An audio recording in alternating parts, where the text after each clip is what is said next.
오랜만에 엔비디아 영상 올려드리겠습니다. 자, 1부와 2부로 진행이 되는데요. 2부 먼저 올려드렸습니다. 좀 보이시죠? 멤버십 영상 2부 요게 오늘 시베영의 16번째 영상이 엔비디아의 실전 매매 영상 먼저 올려드렸고요. 자, 지금 이제 1부 시작할 텐데, 자, 오늘 그런 이야기들이 많이 들리네요. 오늘 엔비디아가 하락한 이유가 엔비디아 여기 좀 보시면 보시죠. 마이너스 2.04, 애프터에서 좀 빠졌죠. 마이너스 0.74 합치면 한 3% 정도 빠졌는데, 엔비디아가 하락한 이유가 구글의 오늘 AI 이벤트 때문이다. 그거 한번 제가 필터링 한번 해드리겠고, 그 다음에 진짜 엔비디아가 빠지는 이유가 뭔가, 그거까지 제가 오늘 다뤄드리도록 하겠습니다. 자, 길지 않습니다. 그 전에 좋아요 한번 눌러주시고, 좋아요 한번 눌러주셔야죠, 여러분. 그렇죠? 자, 먼저 구글 때문에 엔비디아가 빠졌다는 거는 논리적으로 좀 말이 안 돼요. 주식에 논리가 필요하냐? 필요하죠. 논리가 결여되기 때문에 이제 희망 회로와 포모가 생기는 거죠. 보통 누구 때문에 뭐가 된다라고 할 때는, 그렇게 할 때는 인버스 종목을 생각하시면 돼요. 대표적인 인버스가 TQQQ와 SQQQ, SOXL, 삭슬과 양말 삭스, 그렇죠? 파스와 파즈, 그렇죠? NRGU와 NRGD, 뭐 여러 가지 있죠. 그런 경우 같은 경우는 올라가면 내려가는 거고, 그렇죠? 인버스니까. 그러니까 누구 때문에 못 갔다 한다면 그 인발스래 죄송, 그 상대편의 그 종목은 가야 되는데요. 제가 오늘 한번 비교를 해봤어요. 뭘 비교를 해봤냐면, 짠 보세요. 오늘 하루 동안에 이전에 이거 먼저 보여드려야겠다. 자, 엔비디아 지금 모습. 자, 제가 좀 분석을 하느라고 이렇게 했는데, 프리장에서는 괜찮았어요. 쭉 올라오다가, 근데 장이 시작하자마자 바로 내리꽂더니 뭐 밑도 끝도 없이 이 변동폭이 876에서 840이니까 얼마야? 얼머스트 뭐한 그쵸, 한 8% 정도 빠진 거네. 그쵸? 빠졌다가 이제 바닥 찍고 시장의 반등과 함께 이제 좀 올라갔고, 그쵸? 막판에 우리 그 연준 누구죠? 이름 까먹었네.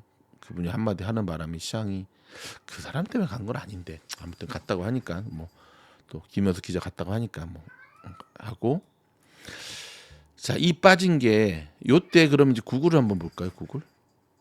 구글은 이렇게 막 올랐잖아요. 그래서 이제 보통 사람들이 뭐야, 구글이 이렇게 올라가니까, 응? 네, 제가 고양이를 좀 진정시키고 왔습니다. 자, 보면, 자, 이제 이걸 제가 오늘 다시 한번 이제 하루 오늘 일봉이에요. 같이 비교를 해봤거든요. 자, 초반 시작할 때 엔비디아가 빠진 거는 맞아요. 근데 보시면 초반에 요때 엔비디아가 좀 많이 빠진 거 빼고는 구글과 엔비디아의 차트 모습은 거의 비슷했어요. 그렇죠? 이건 논리적으로 말이 안 된다는 게, 구글 오늘 이벤트가 되게 그러니까 이제 이러한 논리를 피는 사람들은 어떻게 얘기를 하냐면, 이제 엔비디아의 대항마가 나타났으니까 구글의 AI 때문에 이제 엔비디아의 이 경쟁이 생겨가지고 엔비디아의 쉽게 말해서 그 고객군을 구글이 뺏어갈 것이다. 그래서 상대적으로 이렇게 됐다. 얼핏 보면 말이 되는 것 같은데, 그거는 조금 잘 모르시는 거예요. 왜냐하면 구글의 AI는 엔비디아처럼 누구한테 팔려고 만든 게 아니라, 구글 자체적으로 자기들이 충당하려고. 물론 이제 구글도 파트너십을 맺고 있는 기업들 언급을 좀 했잖아요, 엔비디아 따라서. 하지만 그 개념이 좀 틀려요. 오케이. 보시면 구글의 그 이벤트가 실망스러웠다고 한다면, 그럼 엔비디아는 쳐 올려야죠. 구글의 이벤트가 굉장히 좋았다고 한다면 엔비디아는 여기서 이벤트가 끝나고 난 다음에 어떻게 해야 되죠? 계속 내려야죠. 근데 이벤트 이후에 구글과 엔비디아는 거의 똑같은 모습을 보여줬잖아요. 그건 논리적으로 말이 안 된다는 거죠. 오케이. 자, 그렇다면 오늘 엔비디아 왜 빠졌는가? 오늘만 빠지는 게 아니라 지금 계속 빠지잖아요. 자, 이미 월가의 리포트에서는 그 이야기가 계속 나오고 있어요. 자, 이게 훨씬 더 신빙성이 있죠. 여기 보면, 자, 보세요. 자, 엔비디아의 그 베어 베어리시한 리포트 제 3개를 제가 갖고 왔는데 핵심 서머리만 한번 살펴보도록 할게요. 누구를 위하여 종은 울리나네. 제목이 참 재밌죠. 예. 탑에서는 아무도 종을 울리지 않는다. 이게 무슨 말이냐면은 쭉 여기서 중에 중요한 게 빨간 걸로 여기로 하도록 하죠. 여기 아이고 박스 이게 이제 이 리포트의 핵심이죠. 그 두 번째도 맞죠 이게. 그러니까 엔비디아가 좋다는 건 알지만 엔비디아의 버블이라든지 그렇죠? 엔비디아 어떤 그 버블이라든지 좀 합리적이지 못한 어떠한 그러한 트렌드 이거는 좀 별개의 문제인 것 같다. 쉽게 말해서 엔비디아가 좋은 주식인 건 알고 있고 현재 차지하고 있는 건 알고 있지만 그것과 엔비디아 주식에 낀 이 거품 노이즈하고는 별개의 문제다라는 리포트거든요. 그러면서 이제 제가 박스 친 거 보면은 과연 지금 엔비디아가 시장에서 차지하고 있는 이런 점유율, 그렇죠? 이 마켓을 휘어잡는 점유율을 이 높은 마진율을 계속해서 엔비디아가 유지해 갈 수 있냐는 거죠. 근데 보면은 마지막에 보면 쉽지 않다는 거죠. 이 현재 이 엔비디아의 이거를 자 이따 다시 한번 또 하나 보여드릴 게 있어요. 자, 그다음 이제 두 번째 요것도 좀 확대해서 보여드리도록 할게요. 요거 자, 두 번째 리포트는 여기도 뭐 제목도 참 골 때립니다. Avoid trap, 함정을 피해라라는 뜻인데 여기 보면 이제 이 리포트는 어떻게 이야기하냐면 이미 엔비디아가 뭐 200불, 300불, 400불 때부터 점점점 과대평가 받았다는 것을 자기는 알고 있었다 얘기를 하면서 이제는 이제 현실에 이제 무시할 수 없는 이그노할 수 없는 현실에 직면했다라고 얘기를 하면서요. 세 번째 제가 박스 친 거 여기 딱 보시면 자 이게 이제 쉽게 말해서 비현실적인 그러니까 엔비디아가 아무리 좋은 주식이고 그렇다 하더라도 이 엔비디아 주식이 과대평가될 수밖에 없다. 오버밸류 될 수밖에 없다라고 하면서 이제 이 저자가 이야기하는 불케이스 과대평가가 약 20%에 달한다. 여전히 밸류에이션이 너무 높다는 걸 계속해서 반복해서 얘기를 하는 겁니다. 자, 세 번째 리포트는 제목이 요즘 참 재밌네요. 자, 엔비디아의 로켓 여전히 밸류에이션 나오고 있죠. 로켓십 해가지고 낙하산 준비합니다. 낙하산, 이야 참 저 낙하산 탔거든요 군대에서. 자 핵심 세머리 세 개는 첫 번째는 이제 엔비디아의 지금까지의 성장 중에 하나는 엔비디아가 가지고 있는 기술력 플러스 CEO 자 젠슨 황의 그쵸 혁신 리더십에 대한 투자. 뭐 이거 우리 종종 그런 얘기 하잖아요. 엔비디아 많이 빠지는 거 보니까 아니 황 아저씨 한 번 더 나와야 될 것 같은데 황 아저씨 한 번 더 나와서 뭔가를 좀 보여줘야 될 텐데 근데 얼마 전에 끝났잖아요 엔비디아 그 발표회가 그쵸. 그다음 이제 두 번째가 자, 타이완 세미컨덕터에 너무 의존하는 거에 대한 위험성이 있다는 거야. 어딘지 아시죠? TSMC 이번에 지진 났잖아요. 삼성한테도 좀 주지. 근데 삼성하고도 일을 하고 있어요 엔비디아가. 근데 이제 의존도가 이제 그 TSMC에 너무 집중돼 있다라고 하는 것을 얘기하고 있고 마지막 세 번째는 보면 자 AMD라든지 아마존이라든지 마소 같은 이런 것들이 이제 자체 클라우드 자체 AI 칩을 개발하게 되면 결국 경쟁 상대가 된다는 거죠. 여기 보면 그렇죠? Developing their own AI 칩 해가지고 근데 오늘 이제 그게 나타난 거잖아요. 구글에서 자기 자체 칩 개발한 거에 대한 프리젠테이션을 한 거잖아요. 그렇죠? 결국 엔비디아가 최근에 이렇게 계속 하락을 하는 이유 중에 하나는 그동안 너무 올라옴으로 인해서 생긴 그 밸류에이션이 높은 부분이 이제 빠지고 있다 보시면 돼요. 그러면 앞으로 계속 빠진다는 말입니까? 그건 또 별개의 문제죠. 왜냐하면 다가오는 어닝이 있으니까. 자 마지막 세 번째 중요한 것. 자 엔비디아의 지금까지 히스토리를 제가 딱 보여줬는데 이전에 자 엔비디아의 주봉 파트를 보면 엔비디아가 굉장히 힘든 시절을 겪었던 거 언제인 줄 아시죠? 제가 얼마 전 영상에도 언급해드렸죠. 이때 2022년 한 1년 동안 엔비디아는 이때는 굉장히 힘들었어요. 보시면 알겠죠. 거의 300불대에서부터 110불대까지 내려앉았던 거의 70%가 빠졌던 요때 제일 힘들었거든요. 자, 이제 보십시오. 어닝 히스토 유료 사이트인데요. 보시면 자, 이게 엔비디아의 지금까지 어닝의 히스토리예요. 엔비디아. 자, 어닝 히스토니까 그거죠. 자, 보십시오. 발표 이후에 계속해서 성장하는 가이던스를 보여주는 화살표를 보세요. 하나, 둘, 셋, 넷 계속 가다가 굉장히 힘들었던 때가 나오죠. 이게 파란색이 올라가다가 이건 2분이에요. 그 다음에 다시 음봉이 빵빵 하락이 쭉쭉 나왔던 때. 자, 이때가 언젠가 한번 보시면 느낌이 딱 하고 오십니다. 여기 보십시오. 2022년 요때로 나오네. 그렇죠? 근데 이제 요때로 봐야죠. 왜냐하면 1분기는 그 전에의 모습이었으니까 이렇게 치면 안 되죠. 아이고 다시 1분기는 그 전에니까 정확하게 말하면은 2003년 요때부터 그렇죠. 이렇게 쳐야죠. 이렇게 이게 맞는 거죠. 왜냐하면 1분기는 그 전 해의 4분기 시작이니까.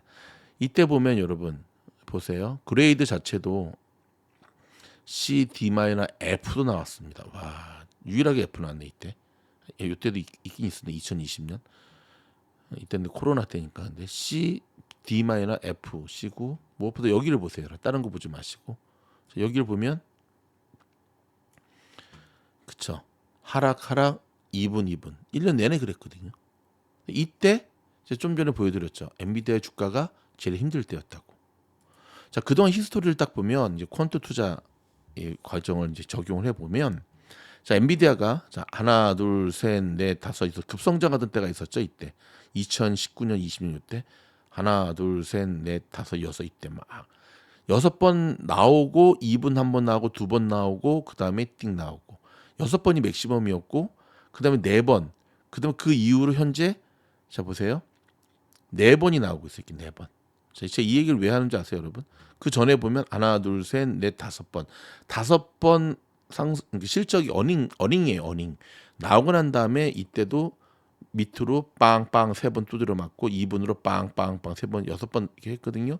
그리고 다시 조정기 거치고 하나 둘 셋 넷 다 6번 한 다음에 다시 2분 치고 2번 하고 그 다음에 2022년에 죽수구 빵빵 바닥 다지고 다시 이번까지 4번 올라온 거예요. 그렇다면 자 돌아오는 자 메이 22하고 어거스트 21까지 잘 나온다 하더라도 역대 엔비디아가 가장 잘 나왔던 요 6번 채우고 나면은 이 통계상으로 말하면 꺾일 수밖에 없다는 거죠. 실제 엔비디아의 여기 주봉을 봐도 여러분 보세요. 너무 가파르게 그러니까 이때만 하더라도 보세요. 이렇게 좀 주식이 이렇게 양심껏 이렇게 올라와야지 시간을 들어서 이렇게 가파르게 올라가면 어떤 일이 벌어진다? 예. 정상이 가파르면 골짜기가 가파라지는 거예요. 이게 주식의 격언이거든요. 이때만 보세요. 이때도 보세요. 이때는 보세요.